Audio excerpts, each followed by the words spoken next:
What is going on, guys, and welcome back to the channel. As you can see from the title, today is a Golf R video. We are taking a break from the Evo content to jump on some really important maintenance on the Golf R. And if you are here just for Golf R content, but maybe you do like Evo stuff, I will link somewhere up here the playlist for the Evo 8. But with that, let's jump on what we got to get done today. So what we are going to be doing today is two things. We're going to do an oil change because this car is at just over 3,000 miles. And I know some people like to do the 5,000, even 10,000 miles. I don't do that. So it's just over 3,000, so we're going to change the oil. And then it's been about 15,000 miles on these spark plugs that I have in here. And if anyone knows things about Golf Rs, they are sort of, for some reason, notorious for eating the tip of a spark plug. Like, it just kind of deteriorates off, falls into the cylinder, and then just destroys things. So I like to do them about every 10,000 miles. It might seem overkill, but I'm just trying to protect the motor. So we're at about 15,000 now. So I'm gonna throw in some RS7 Spark Plugs that I'll show you how to gap, and we should just jump in and get going on it. All right, so first thing on the list, obviously, we gotta jack the car up. It is getting a little bit warmer outside, so asphalt driveways can get a little soft. So you gotta make sure you do go ahead and use something. I personally use just a cardboard box to put my jack on when I'm jacking it. Most people will put like a puck or something to protect the pinch welds on the car. I unfortunately don't have a puck, so I kind of just use a piece of cardboard and hope for the best. But with that, we're gonna throw it on a time lapse, get this guy on some jack stands, and we'll get the oil draining.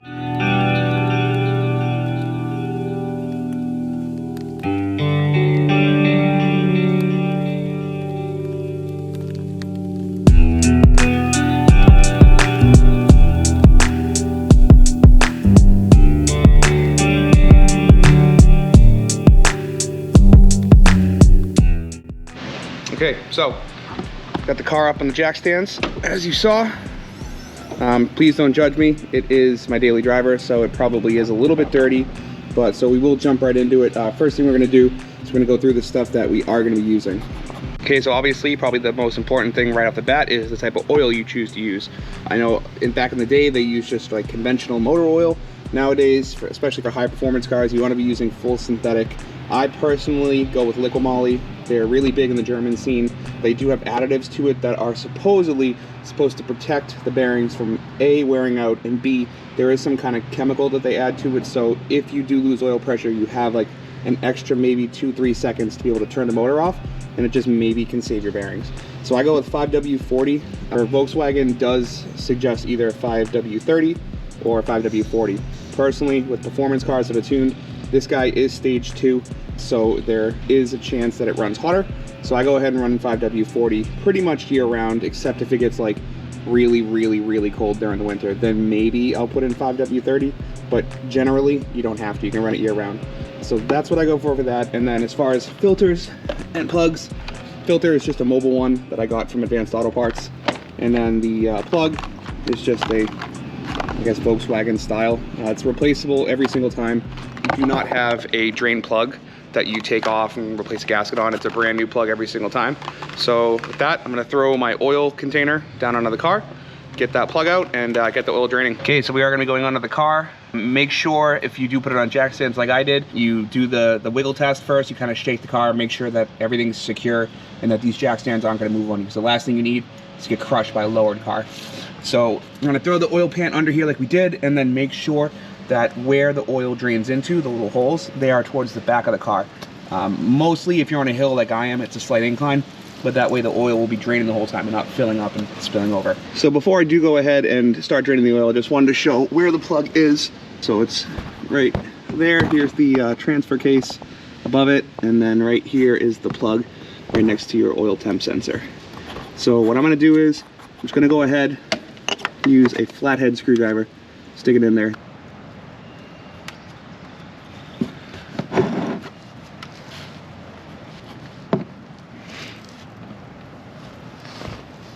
Okay, so we got the plug out.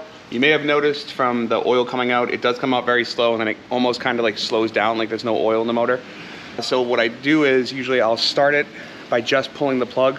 That way it comes out kind of slow and gives the container a chance to catch the oil and not overflow on you. But what you can do is you can go ahead, and once you're ready, it's like sort of already started going, you just pull this guy up, it relieves pressure in the system, and then it will let it drain a lot faster.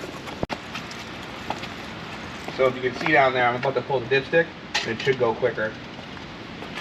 All right, now while that's draining, we're gonna let it go for a little bit, get all the oil out. I'm gonna go ahead and crack the oil filter housing just so it can relieve a little more pressure, get all the oil out of the housing, so we don't have to do it later. And then I will probably jump on the spark plug replacement and then come back and finish the oil change. So this is the attachment for the oil filter housing. I forget what it is. It says it's a 1 1/4 inch socket. I believe I got it from FCP Euro, but I think shopdap.com also sells them. I've had like a little bit of trouble with FCP's shipping lately for some reason, so choose who you want to get it from, but it makes it a lot easier. So the oil filter housing's there, so I just have to take off this cover, expose it to spark plugs. I'm gonna go ahead and set this up and break that loose.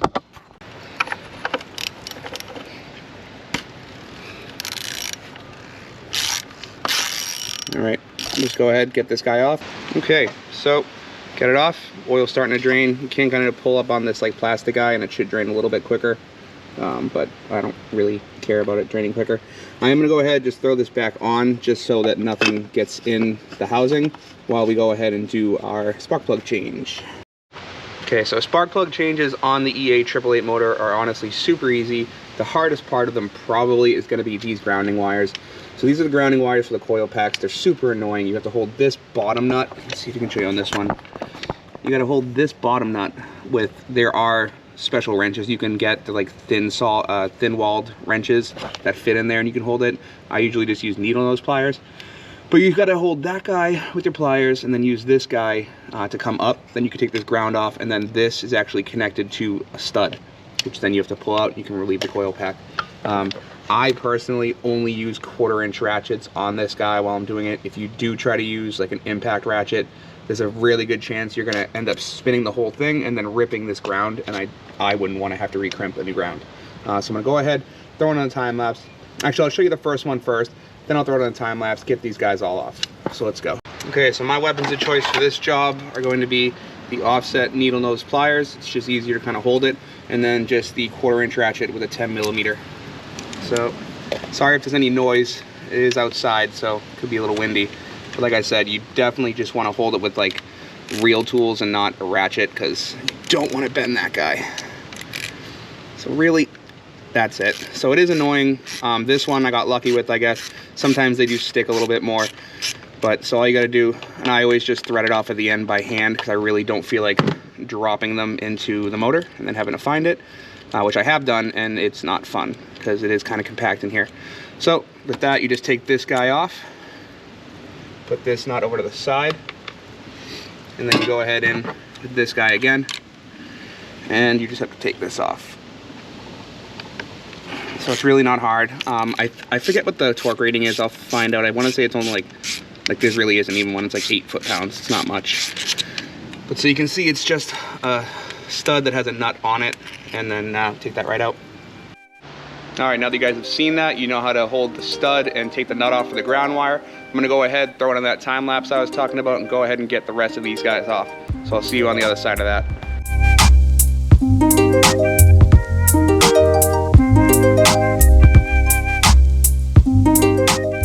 Okay, now that we got those all off, you're gonna go ahead and push these clips all up, just like so, and you'll hear it. And we'll just take these coil pack connectors off. So I'm gonna throw on a time lapse because I can't hold the camera while I'm doing that, but really all you do is push this guy up, you hear it click, then you pull it off. It's kind of annoying, sometimes they don't want to come off, you kind of just have to wiggle them. You'll probably see.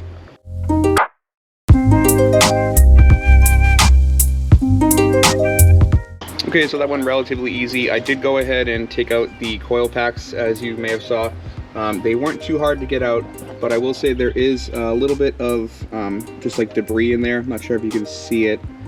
Really all it is the spark plug boot lubricant that I put on it. So with the last change of the spark plugs, I did put a little bit on the top. It just helps us so when these guys have to come out the next time, they don't get stuck. So all I am gonna do is go ahead and run through with a little pick and gently just kind of rub the sides of the inside of the coil pack.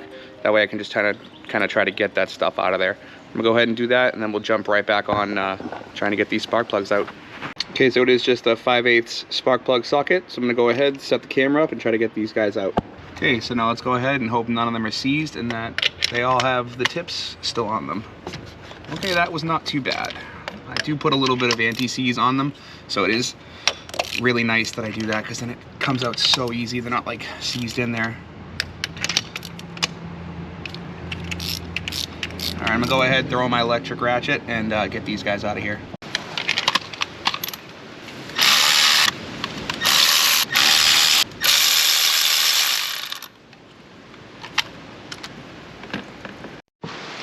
Okay, so I got the spark plugs out. They don't look honestly too bad. Two in the middle, they do look maybe like they ran just like the cylinder might be running just a little lean, but I don't think it's anything too crazy to worry about. There was a decent amount of oil on them, and it did seem like they were honestly maybe a little bit loose, which is a little strange. I do know that if they're improperly gapped, it can sort of cause slight misfires, and vibration might back them out. Or possibly if there's like a heat cycle, like it gets hot so many times, they get really hot, they can kind of warp. These don't look very warped to me, and I did gap them properly last time. So I guess it's just something to take a look at. I've never had this issue before, because usually it is every 10,000. It's about, I think it's like 15 to 18,000 miles right now. So it's possible they're just old and kind of wearing out.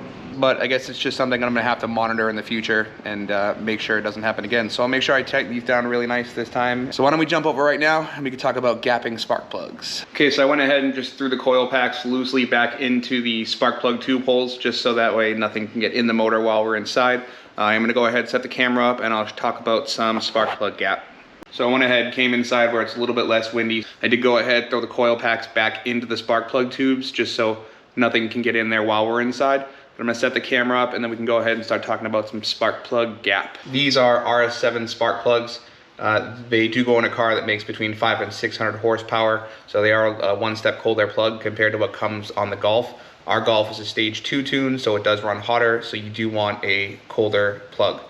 These guys from factory are gapped at 0.028, and it's recommended that if you are going with a stage 2 tune or higher for the RS7, you would gap it down to a 0.04.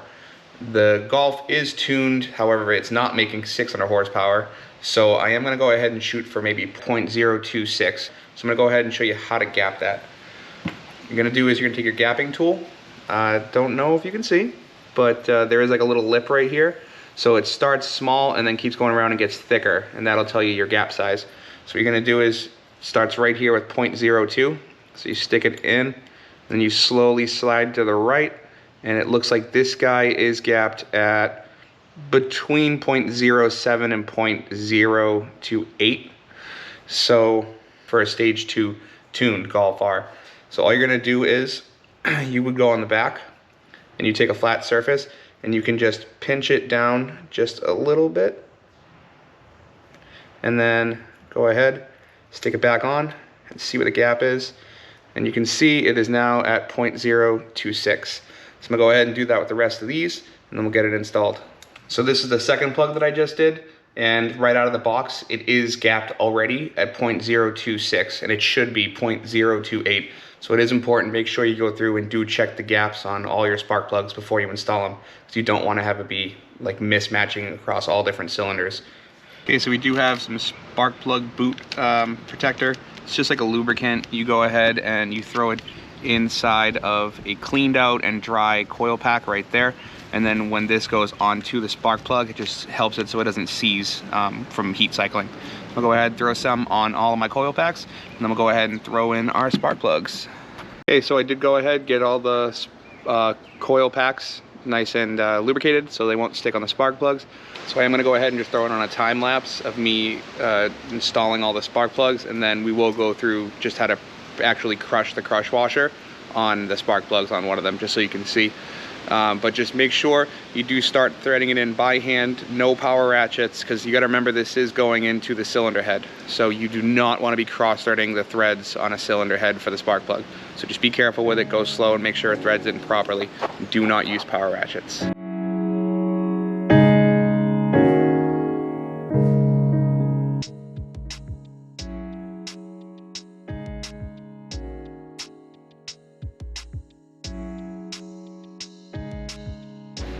Okay, so we do have them all down. They are like finger tight, and now all we're basically gonna do is tighten it just a little bit more, and then we do a quarter turn, and then that should be crushed. So tighten a little more, do a quarter turn. It should be nice and seated now. I will go ahead and say, one thing I forgot to say, I did not put any anti-seize on the threads for the spark plugs. Like I said, I've never really ran into a problem before where the spark plugs were a little bit loose. But so this time they actually were a little bit loose. So I did go ahead, not put the spark plug anti-seize on there, and I tightened them down. So I'm gonna go ahead, tighten the rest of them down, and we will get the coil packs reinstalled.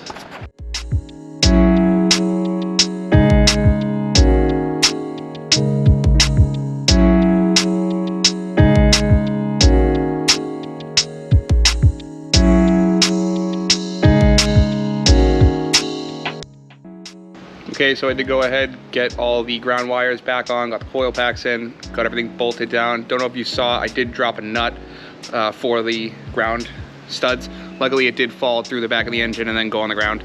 But I am gonna go ahead, finish the oil change up. This guy right here is a new plug. I'm gonna go ahead and put some oil on this little O-ring right here.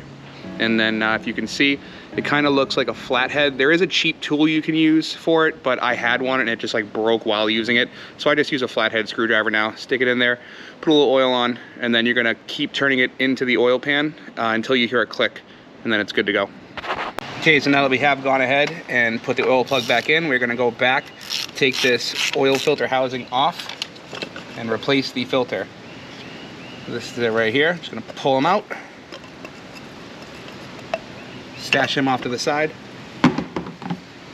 And this is our new guy. So there is an O-ring that you need to replace.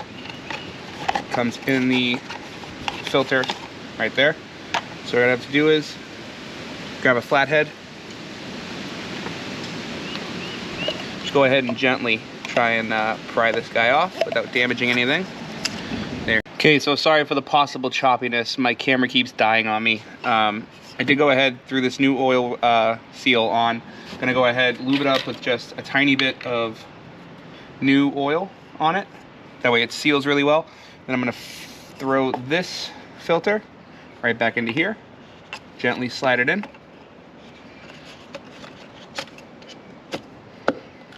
You can hear it click in and kind of seat. And then we're gonna fill the oil filter with some oil. That way, on the first startup, the filter is not going to be running dry, or well, the oil system won't be running dry. So I'm gonna go ahead, get this guy just gently screwed on by hand.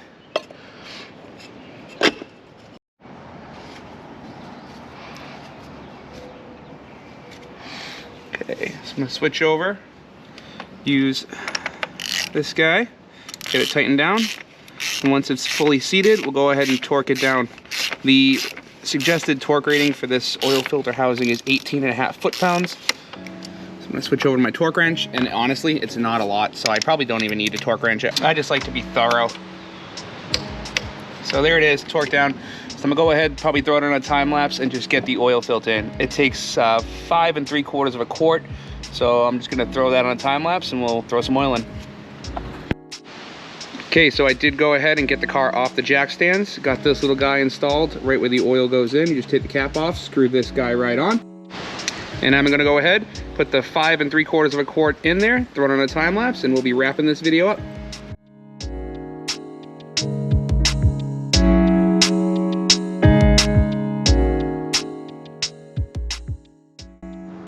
And for the final step, let's get this valve cover reseated. Boom, boom, boom. And that is it. We are done. Okay, and with that, we have done our RS7 spark plugs for the Golf R and the Liqui Moly 5W40 oil change. Honestly, I know it's not the most super crazy content in the world, but for people out there who just got MK7 Golf Rs, I figured this might be a cool video to make, just to inform you on some stuff with the Golf R itself, or just with oil change and spark plug changes themselves. So if you guys did like the video, you know what to do. Go ahead and hit that like button, go up top and subscribe. That way you can keep up to date with what's going on the channel. Whether you're here for the Evo content, the Golf R content, or possibly in the future, the STI content. But with that, I guess I'm gonna leave you guys with a peace out and keep wrenching.